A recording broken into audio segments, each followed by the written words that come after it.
High, কালকে বেরিয়ে ঠাকুরের কাপড় কিনলাম। আপনারা ভালো আছেন তো? আগে জিজ্ঞেস করে নিই, আপনারা ভালো আছেন তো? কথা বলছি আমি, আপনাদের প্রবলেম নেই তো? তোমরা ভালো থেকো। পুজো কিন্তু আসছে, তার মধ্যে কি বৃষ্টি, বৃষ্টিতে ভালো কি থাকবে জানি না।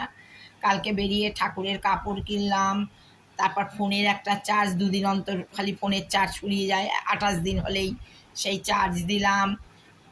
তারপরে আরও নিজের কিছু কাজ ছিল, সেই সব কাজগুলো করলাম, ভালোই লাগলো। যাই হোক, করছি কাটছি, ঠিকই আছে, প্রবলেম কিছু নেই। হ্যাঁ, তারপরে আজকে সকালে বেরিয়ে ঠাকুরের মালা নিয়ে আসলাম, মাকে পরালাম প্রত্যেক শনিবার। আমার বাড়িতে একটা বড় মা কালীর ফটো আছে, সেই ফটোটার মধ্যে মাকে প্রতি শনিবার মালা পরাই, কেন আগাগোড়ায় আমার বর থাকতেও হয়েছে, এখনও তাই।